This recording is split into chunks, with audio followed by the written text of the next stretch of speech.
네, 이 스테이블 코인에 대한 뜨거운 관심, 그리고 미국의 가상자산 3법 통과 기대감으로 현재 암호화폐 시장 들썩이고 있습니다. 이들 법안이 통과될 경우에는 그야말로 암호화폐 시장의 빅뱅, 구조와 틀이 다 바뀌어진다, 이런 전망 나오고 있습니다.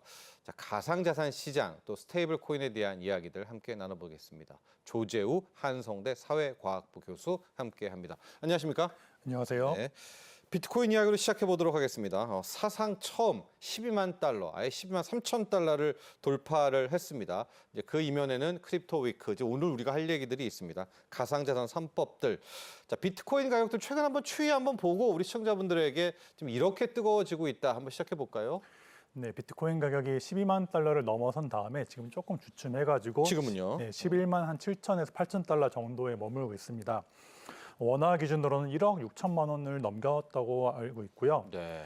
네, 이런 급등의 배경에는 아무래도 좀 크립토 위크 같은 단기적으로는 있죠. 네, 네. 그런 주요 이벤트가 있는데 이런 거를 좀 짚어보자면은 사실 지금은 일련의 거대한 하나의 제도권 편입의 흐름에 있다고 볼 수 있겠습니다. 네. 네, 비트코인이 급등할 때마다 사실은 큰 수요의 구조적인 변화를 겪어왔거든요. 21년에는 좀 기업들이 많이 사기 시작했고 그 전에는 또 개인들이 일반 개인들이 굉장히 많이 투자를 했습니다. 이번에는 이제 작년 초에 미국에서 현물 ETF가 승인되면서 예. 대거의 자금이 유입돼가지고 현재까지 한 500억 달러 이상의 자금이 유입이 된 걸로 알고 있습니다. 그러면서 좀 개인의 관심은 약간은 떨어지고 있지만은 아직은 부족하지만은 기업 차원에서 제도권 차원에서 관심이 고조되면서 비트코인이 급등했다고 할 수 있겠습니다. 네. 자, 처음에는 이 비트코인 판타지다, 뭐 사라질 것이다, 이렇게 생각을 했었는데 점점 입법화, 제도화 되더니 뭐 미국인들의 은퇴 자금을 투자하는 또 그런 수단까지 되고 있고요. 바야흐로 이제 입법 단계까지 왔습니다. 자, 그런데 여기에도 불을 당겼던 그런 이슈가 있죠. 이 스테이블 코인입니다. 스테이블 코인 이야기를 먼저 해보도록 하겠습니다. 일단 스테이블 코인에 대한 개념 정리 좀 부탁드리고 6월 이후에 우리 개인 투자자들, 우리 서학개미 분들이 가장 많이 투자했던 미국의 기업이 서클이라고 하거든요. 이 서클이 또 스테이블 코인과 연관이 있습니다. 함께 좀 설명 부탁드립니다. 네, 스테이블 코인이란 게 사실 크게 보면은 자산 기반 스테이블 코인하고 알고리즘 기반 스테이블 코인이 있는데 알고리즘 기반은 사실 유명한 게 테라 루나 같은 게 있습니다. 네, 그래서 좀 사고 쳤던 거죠. 네, 사고가 나서 위험하다 인식이 돼서 지금은 거의 배제가 되었고요. 지금 우리가 얘기하는 것들은 대부분 자산 기반 스테이블 코인인데 이것은 쉽게 말하자면은 상품권과 같다고 할 수 있겠습니다. 근데 상품권인데 다시 현금으로도 바꿀 수 있는 양방향 교환이 되는 상품권이다. 이렇게 보시면 되겠습니다. 그래서 현금을 동일한 가치의 코인으로 바꿔가지고 동일한 개수와 함께 그래서 그거를 사용도 할 수 있고 전송도 할 수 있고 보관도 할 수 있게 만들어 놓은 네. 것이 스테이블 코인이라고 할 수 있겠습니다. 그럼 서클은 이제 이런 스테이블 코인 사업을 굉장히 오래 전부터 한 10년 넘게 계속 영위해 온 그런 기업입니다. 그래가지고 미국에서 특히 이제 제도권의 규제에 참 이렇게 준수를 잘 하면서 그러면서 사업을 영위해 왔기 때문에 현재 제도권 편입 논의에서 가장 중심에 있다고 할 수 있고요. 네. 이번에 또 지니어스 법안, 스테이블 코인에 대한 제도적인 프레임워크를 구축하는 그런 법안이 입법이 되면서 그러면서 함께 이제 좀 관심을 받고 주가가 올라가는 것처럼 보입니다. 네. 1달러에 1코인 뭐 이렇게 고정되어 있는 것을 스테이블 코인 이렇게 생각하시면 될 것 같고요. 서클이 USDC죠. 예, 맞습니다. 또 더 많이 쓰는 건 USDT라는 테더라는 건데 아마 뭐 주식 투자자들도 그렇고 많은 분들은 이제 USDT 대신에 USDC 시대 방금 보셨던 그 서클이 발행하는 그 스테이블 코인이 더 활약할 것이다 이렇게 전망을 하고 있습니다. 아마도 이 테더가 중국계다 이런 뭐 평판 때문이기도 한가요? 네, 맞습니다. 네. 시작할 때 이제 좀 홍콩계 거래소 홍콩계. 내에서 네. 시작을 해서 중국계라는 뭐 얘기도 있고요. 테더는 USDC 그 서클보다는 좀 더 자산 운용이나 아니면 보관에 있어서 투명성이 떨어진다는 네. 단점이 있습니다. 네. 그래서 규제가 올라올 때, 제도권 편입과 함께 규제가 좀 강화될 때 어떠한 리스크가 생길지 모른다는 불안감이 좀 남아 있어가지고 아무래도 이제 점점 좀 주의를 요하는 단계에 들어섰다 할 수 있겠습니다. 예, 그래서 지금 화면에 나오고 있지만 USDC 저 스테이블 코인 쪽으로 많이 가고 있고요. 저 USDC를 발행하는 곳이 서클이라는 회사다. 이렇게 이해하시면 될 것 같습니다. 자, 그리고 오늘 이제 핵심이 크립토 위크, 가상자산의 한 주로 원래는 이제 기대가 됐습니다. 크게 미국에서 3가지 법안을 통과시킨다고 했는데 문제는 이게 일단은 아마 절차상의 문제 때문에 좀 삐걱대고 있기는 한데요. 이 3가지 법안 내용을 좀 보고 이것이 통과가 될 경우에는 과연 무슨 일이 벌어지는지까지도 함께 좀 살펴보도록 할까요? 네, 크립토 3법이라 하면요. 지금 3가지, 클라리티법, 그리고 지니어스법, 마지막으로 반 CBDC법 정도로 얘기할 수 있겠습니다. 네. 클라리티법은 이제 이름 그대로 좀 명확하게 하다라는 의미가 있는데요. 이거는 한마디로 이제 그 암호화폐, 가상자산을 증권인 것과 상품, 비증권이 아닌 것을 구분해가지고 각각의 규제 기관을 명확하게 선을 그어주는 그런 역할을 하는 법입니다. 대신에 좀 이제 디파이나 다오 같은 분권화된 것에 대한 규제는 좀 떨어지지 않냐라는 비판은 있긴 하지만은 예. 그래도 규제 명확성을 높인다는 측면에서 뭐 많은 기대를 받고 있고요. 완전히 제도권으로 오는 거네요, 이제 코인이. 그렇습니다. 네. 여태까지 이제 이 코인이라는 것이 뭐 상품이냐 증권이냐 가지고 많이 싸웠다면 예, 그랬죠. 이제는 딱 정리를 해주는 차원에서 클라리티법이 들어온 겁니다. 예. 그다음이 지니어스법 볼까요? 네, 지니어스법은 스테이블 코인에 대한 법인데요. 이 자매법으로 스테이블이라는 법이 또 있었습니다. 근데 이제 그게 좀 개선되고 뭐 이렇게 섞이면서 지금은 지니어스법이라는 건데요. 지니어스의 사실 NI 부분이 약자인데 내셔널 이노베이션입니다. 예, 예. 그리고 스테이블 코인, 예, 뭐 국가 혁신을 위한 스테이블 가이드라인 이런 의미의 법인데 예. 말 그대로 미국에서 달러를 위한 스테이블 코인의 가이드라인을 정해준다. 이런 의미를 지닌 법입니다. 네. 그리고 마지막으로는 이제 반 CBDC 법인데요. 이건 좀 특이합니다. CBDC를 하지 말아야 된다라는 내용 골자를 하는 건데 왜 그런 거 하니 CBDC를 국가가 이제 개인들한테 막 주고 사용하게 하다 보면은 국가 감시의 도구, 프라이버시 침해의 도구로 사용될 수 있기 때문이다. 이렇게 얘기하면서 반 CBDC법을 지금 이제 추진을 하고 있는데요. 네. 아마 그 배경으로는 중국이 CBDC에 집중하는 것이 있지 않을까 하는 추정들이 있습니다. 네. 자, 그런데요. 교수님, 문제가 이게 아주 잘 성황리에 저 3법이 통과될 줄 알았는데 막상 미 의회를 가니까 뭐 반발도 좀 있었고요. 법안을 좀 바꿔야 된다는 주장도 나오고 있어서 절차 투표에서 좀 문제가 생겼습니다. 그래서 이제 다시 이걸 절차 부분 수정해야 될 것 같은데 후문을 들어보면은 반 CBDC법들 그걸 또 반대하는 세력도 만만치가 않더라고요. 이 CBDC와도 설명을 좀 해주셔야 될 것 같아요. 연준은 지금까지 CBDC를 해왔잖아요, 추진을. 네, 맞습니다. 이제 연준이나 BIS 같은 것들은 CBDC를 얘기하면서 이제 소위 말하는 소비자용 CBDC도 있지만은 네. 은행들이 가는 거래를 하는 홀세일 CBDC, 도메스 CBDC라는 거를 추진을 해왔는데 예. 이제 반 CBDC가 한번 잘못하면 이제 이런 것까지 묻히는 게 아니냐. 못하는 거죠. 네, 예. 국제적인 그런 CBDC에 대한 노력들이 함께 사라지는 것이 아니냐 하는 차원에서 좀 반대를 하는 것으로 알고 있습니다. 우리 한국은행도 실은 CBDC를 추진해 왔죠. 맞습니다. 지금 네. 한국은행도 CBDC 추진했고 우리는 소매 CBDC 한강 프로젝트라는 것까지 해서 이번에 시범 사업까지 실행을 한 상태입니다. 네, 이렇게 중앙은행들은 CBDC를 쭉 추진해 왔는데 이제 트럼프 대통령이 이 물길을 바꿔버린 겁니다. 그래서 이제 스테이블 코인으로 완전 CBDC는 못한다 이렇게 돼버렸고 그 법안이 지니어스 법안입니다. 우리 앞서 봤지만 지니어스 법안만 좀 따로 떼어놓고 이게 왜 스테이블 코인에 관련 법인지도 함께 설명 좀 해주시죠. 네, 지니어스법을 보면은 사실은 이렇게 굉장히 뭐 이상한 내용이나 혁신적인 다른 내용이 있는 게 아니라 네. 정말 간단하고 말이 되는 상식적인 내용들만 있습니다. 예를 들면은 뭐 1대1로 담보를 맞춰야 된다거나 아니면 예. 누가 발행할 때 인가를 받아야 된다거나 이런 제도적인 기틀이 마련이 돼 있다고 할 수 있는데요. 이걸 통해 가지고 좀 미국이 달러 패권을 강화하고 그리고 미국 내에서 스테이블 코인을 활성화시키겠다는 목적이 있는 것으로 보입니다. 예. 스테이블 코인의 주요 내용들 좀 나와 있죠. 100% 달러, 국채, 뭐 유동성 잠보. 저 내용들을 보면 이제 발행사들이 내가 한 뭐 1,000억 달러 아니면 100억 달러 스테이블 코인 발행하고 싶다 그러면 100억 달러를 넣어야 됩니까? 은행에다가? 그런 건 아닙니다. 아니에요? 네, 네. 이렇게 뭐 발행사는 준비금이라는 준비금을 건데 예, 준비금은 이용자들이 예치를 하면은 네. 발행을 해주면서 그걸 보관을 하는 겁니다. 말 그대로 1대1 보관이고요. 예. 대신에 준비금을 다른 곳에 이용하지는 못합니다. 예를 들면은 이용자들이 뭐 다 돈을 맡겨가지고 10억 달러를 맡겼다. 예. 그러면 그 10억 달러는 그대로 보관을 해두면서 언제든지 환매를 할 수 있게 준비를 해줘야 되는 겁니다. 예.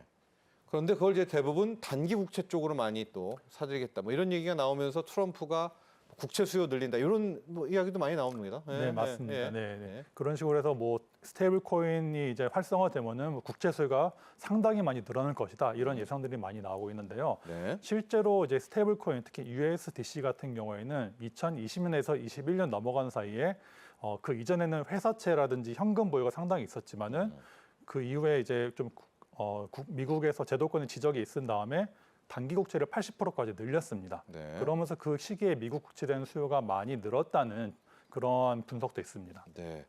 자, 이렇게 되니까 이제는 뭐 코인도 결국은 하나의 이제 투자 자산으로 명확하게 해졌다라는 것뿐만이 아니라 이제 스테이블 코인의 발행사들이 하는 업무들을 보면 이게 결국 또 뭐 송금이라든가 환전이라든가 은행업이거든요. 은행업이라는 자체의 개념도 좀 바꿔야 될 것 같고 기존의 은행, 카드사들은 스테이블 코인을 좀 싫어할 것 같기도 하고 본인들이 할 것 같기도 하고 여러 가지 좀 빅뱅이 일어나겠습니다. 네, 맞습니다. 스테이블 코인이 이제 뭐 비자 같은 것도 굉장히 관심을 가지고 추진을 하고 있고요. 예. JP 모건도 뭐 옛날부터 스테이블 코인에 관심을 가지고 나름대로 좀 실험적으로 사용을 해보고 있습니다. 예. 그래가지고 이제 근데 미국에서는 근데 은행에 대한 것이 조금 우리랑 개념이 다른데 우리는 은행을 좀 굉장히 허가를 받아야 되고 뭔가 좀 제도권에서 그래야죠. 네, 예, 감독 받아야 되고. 감독이 예. 아주 센데 미국은 은행을 만들기가 생각보다 쉽긴 합니다. 네, 그래서 이제 우리가 미국에서 이제 은행이 스테이블코인 발행해야 된다는 거는 우리랑은 뉘앙스가 조금 다르긴 하지만은 예. 네, 그래서 신청을 하면은 신청도 잘 나옵니다. 네, 그런 식으로 다른 맥락이 있긴 하지만은 그럼에도 이 제도권에서 이런 기존의 은행이라는 레거시 금융 시스템과 통합을 해가지고 스테이블 코인을 흡수하려 한다는 것 이것만큼은 명확한 흐름으로 보입니다. 네, 지금 보면 뭐 내셔널 트러스트 뱅크도 여러 가지 이야기들 나오고 있고 다각도가 나오고 있습니다. 이런 가운데 연준의 반응이 좀 궁금합니다. 연준은 CBDC를 좀 해왔잖아요. 지금 어떤 입장입니까? 지금 판도는 완전히 스테이블 코인 쪽으로 바뀌고 있는 것 같은데요. 네, 트럼프 정부가 들어서면서 뭐 흐름은 거의 스테이블 코인 쪽으로 맞다 네. 하고 해도 무방하고요. 그리고 실제로 뭐 사용되던 거나 여태까지 민간에서 이렇게 활성화됐던 걸 보면은 현실적으로는 CBDC보다는 스테이블 코인이 훨씬 우위에 있다고 할 수 있겠습니다. 자, 그래서 파월도 기존의 비판적인 입장에서 좀 선회하는 그런 움직임이다라는 것도 함께 전해드리도록 하고요. 앞에 잠깐 언급을 했었는데 이 부분 다시 들어가 보도록 하겠습니다. 요즘 여기저기에서 이제 이런 분석들 나오고 있는데 그럼 트럼프 대통령은 왜 스테이블 코인에 집중하느냐? 달러 패권을 지키려는 거다. 미국 국채 수요를 만들려는 거다. 그 내용 좀 함께 좀 더 메커니즘 좀 이야기해 주시면 좋을 것 같아요. 네, 미국의 이런 신기술에 대한 정책이 사실 굉장히 독특한데요. 미국은 이제 실용적인 전략주의라고 하는 평이 있습니다. 예. 무슨 얘기인가 하니 일단은 뭔가 이상적인 얘기를 하지만은 실제로 실리는 자기들이 다 챙기는 거죠. 그래서 이번에 스테이블 코인도 뭐 소비자 안전을 지키겠다. 아니면 편의성, 뭐, 네, 뭐 맨날 채권을 뭐 얘기하죠. 하겠다 네. 이런 얘기하지만 사실은 그 안에 미국의 국익을 아주 철저하게 알뜰하게 챙기는 모습을 볼 수 있겠고요. 이를 통해서 전 세계의 달러 기반 스테이블 코인이 확산이 된다면은 미국 입장에서도 국채 수요를 전 세계를 대상으로 늘릴 수 있는 그런 좋은 기회가 되기 때문에 아무래도 달러 패권을 강화하는 데에는 도움이 될 것으로 보입니다. 또한 근데 이제 이 부분은 약간 비판이 있는 부분인데 예. 트럼프 대통령이 이렇게 스테이블 코인에 집착을 하냐 하면은 이제 쟁점이 됐던 것 중에 트럼프 가문의 회사 하나가 스테이블 코인 발행을 해가지고 지금 추진하고 있는 게 있습니다. 예, 맞아요. 이런 이권하고 또 관계된 게 아니냐 하는 비판이 있기도 합니다. 그래서 이제 USD1이라는 것인데요. 이게 실제로 이제 UAE의 MGX라는 투자사가 바이낸스라는 거래소에 20억 달러를 투자할 때 그 USD1이라는 걸 투자를 해가지고 네, 물론 이제 MGX라는 것도 스테이블 코인으로 투자를 하면서 제반 비용을 많이 아꼈겠지만은 그 과정에서 USDC1 그리고 그 발행한 트럼프 집안의 월드 리버티 파이낸스라는 회사도 이익을 봤을 것으로 보입니다. 네, 중국 반응도 궁금합니다. 중국은 이미 일찌감치 디지털 위안, 뭐 일종의 CBDC로 갔고 중국은 여러분 아직 코인 거래가 불법이거든요. 근데 또 지난주 뉴스를 보니까 중국도 서서히 뭐 위안화 스테이블 코인을 한다, 뭐 안 한다 이런 얘기가 나옵니다. 각국 뭐 유럽 다른 나라들은 어떻습니까? 네, 크게 유럽하고 중국 정도를 보면 네. 좋을 것 같은데요. 유럽은 미국보다 일찍 미카라는 법안을 통해 가지고 가상자산에 대한 그러한 틀을 다 갖춰놨습니다. 거기에 스테이블 코인도 포함이 되어 있고요. 그런데 문제는 너무 법안을 안전하게 소비자 보호나 뭐 개인정보 보호 위주로 만들다 보니까는 예. 좀 기업들이 혁신을 하기 위한 공간이 좀 부족하다라는 평이 있습니다. 그래가지고 예를 들면은 뭐 얼마 이상 거래가 되고 총액이 얼마 이상이면은 그러면 상한선이 생깁니다. 이걸 뭐 보고를 해야 된다든지, 이거 잘못하면은 ECB가 그 유로 은행이 거부를 할 수 있든지 이런 문제가 좀 있고요. 예. 중국은 이제 CBDC를 발행하긴 했는데 이게 블록체인 기술이냐 아니냐조차 논란이 있습니다. 아닌 것 같은데요. 네, 뭐 블록체인 기술이더라도 여기에 들어간 뭐 암호학적인 것이 또 중국에서 자체 개발한 것이 아니냐 뭐 이런 네. 얘기들이 있으면서 많은 사람들이 이제 좀 의심하는 거는 이게 감시의 도구로 쓰이는 건 네. 아니겠느냐 하는 네. 조금 의구심을 가지고 있습니다. 어느 정도 합리적 의심이라 할 수 있는데요. 그래서 중국은 좀 자기의 통제 아래 두는 걸 좋아하기 때문에 그런 맥락에서 이제 가상자산도 조금 막은 이유기도 하고, 그럼 위안화 스테이블 코인도 좀 힘들겠네요. 발행이 될 수도 있고 안 될 수 있고 이제 힘들 가능성이 있지만은 예. 만약에 발행이 되더라도 어느 정도 실리적인 측면에서만 되지 그걸 통해 가지고 중국 내부의 뭐 정치적이거나 이런 구조를 흔든다 그러면은 분명히 다시 취소가 될 가능성도 없지 않아 있겠습니다. 그렇죠. 우리나라 보도록 하겠습니다. 지금 우리나라는 민주당이 굉장히 적극적으로 이 스테이블 코인을 활성화에 지금 매진을 하고 있습니다. 관련 법, 다양한 법도 입법 발의가 되고 있고요. 속도로만 보면 빨리 될 것 같은데, 자, 원화 스테이블 코인들 어떤 점 유의해야 될까요? 미국의 사례를 보면서 우리가 좀 배워야 될 부분이 있습니다. 무엇이냐면은 미국은 철저하게 민간 위주로 갔다는 거고, 그리고 그렇죠. 지니어스법에서 이름에 달 수 있듯이 혁신을 굉장히 중시합니다. 그래서 우리가 하나 꼭 이제 챙겨야 될 부분은 예. 이것이 우리가 뭐 스테이블 코인을 한다 만다 하지만 그게 국가가 하는 게 아니고 국가가 해서도 안 되고 민간이 할 수 있도록 판을 깔아주는 것이다 라는 거를 주제하면서 예. 민간이 혁신을 일으킬 수 있도록 최대한 많이 지원을 해주고 틀을 만들어주는 것이 중요하다. 이게 한 가지로 볼 수 있겠습니다. 예. 사실 스테이블 코인이 그렇게 수익이 나는 사업이 아닙니다. 스테이블 코인은 그 자체로는 수익성이 크지 않고 실제로 서클사도 이번에 IPO 하기 전까지는 재정적으로 그렇게 좋지가 않았습니다. 네. 어려움을 많이 겪었고 코인베이스라는 거래소랑 이제 파트너가 되면서 그래도 사업을 영위해왔지만은 IPO 전까지는 힘들게 살았었고요. 그만큼 이제 세계 2위 스테이블 코인도 재정적으로 사업적으로 쉽지 않은 것이 스테이블 코인이라는 사업 아이템인데 네. 이것을 단순히 스테이블 코인만 가지고 우리가 할 수 있느냐? 그건 아닌 거죠. 기존에 있는 사업들을 스테이블 코인을 통해 가지고 확산시키고 발전시키고 혁신을 일으킬 수 있는 것이 스테이블 코인의 본질이거든요. 네. 우리는 이 지점에 집중을 하면서 민간의 혁신과 민간의 사업의 확산을 좀 주도하는 쪽으로 잘 이렇게 유도를 해야 되겠고요. 네. 하지만 동시에 이제 스테이블 코인은 항상 위험한 부분이 자산 준비금을 이제 뭐 소위 말해서 이제 먹튀라고 하는 그렇죠. 것이죠. 발행 기업이 떼먹는 거죠. 그렇죠. 네. 네. 그런 일들이 벌어질 수 있는 위험이 언제든 있습니다. 그렇기 때문에 우리나라에서 이런 금융 범죄죠. 금융 범죄가 일어나지 않도록 또 다른 형태의 금융 범죄가 일어나지 않도록 강력한 보호 장치 그리고 그 시도조차 할 수 없는 시스템을 구축을 해놓는 것이 현재로서는 가장 중요한 안전상의 과제라고 할 수 있겠습니다. 네. 자, 원화 스테이블 코인 뭐 그 자체로 뭘 대거 큰 기대보다 그게 하나의 매개가 돼가지고 그렇죠. 뭐 블록체인이라든가 이 4차 산업에 아주 또 매개가 된 또 그런 쪽의 활용 용도를 이야기해 주셨고요.